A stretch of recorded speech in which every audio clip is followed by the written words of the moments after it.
L'Allemagne à droite et à l'extrême droite. Madame, monsieur, bonsoir. Ce sont les élections législatives allemandes qui ouvrent l'actualité de ce dimanche soir.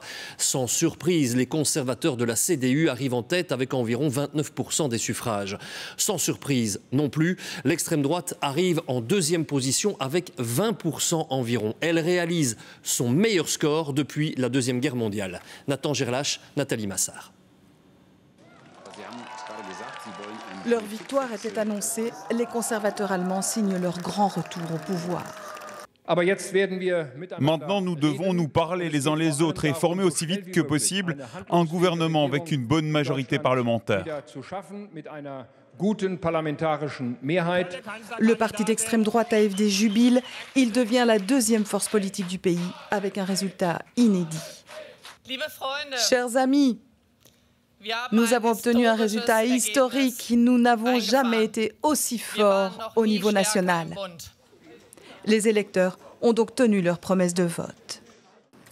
L'AfD est beaucoup plus agressive, mais elle a tout de même des arguments pour insuffler un vent de fraîcheur.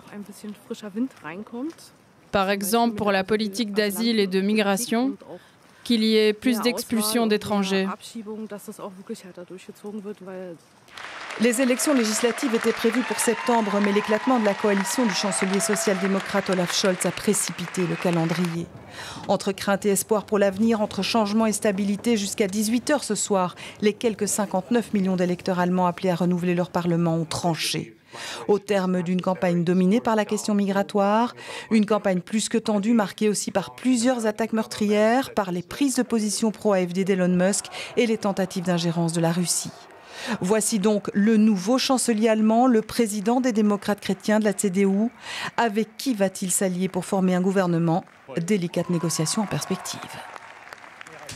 Et Annick Kappel est en direct du siège de la CDU. Annick, bonsoir. Les conservateurs allemands vont quitter l'opposition. Quelles sont leurs premières réactions sur place ?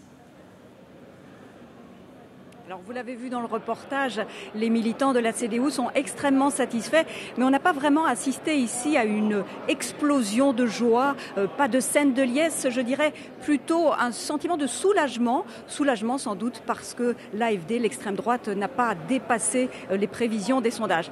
Par contre, là où c'est sans doute la soupe à la grimace, c'est du côté du SPD, le Parti social-démocrate du chancelier sortant, 16% seulement. C'est une déroute historique, un véritable camouflet pour le chancelier sortant Olaf Scholz, qui s'est exprimé d'ailleurs il n'y a pas très longtemps et qui en assume l'entière responsabilité. Oui, et tout cela évidemment rend difficile l'organisation d'une coalition. Que faut-il attendre pour la suite, Annick? Qui peut gouverner avec qui en Allemagne? Alors, les sociodémocrates devraient malgré tout intégrer le futur gouvernement et on verra si une coalition à deux partis est possible.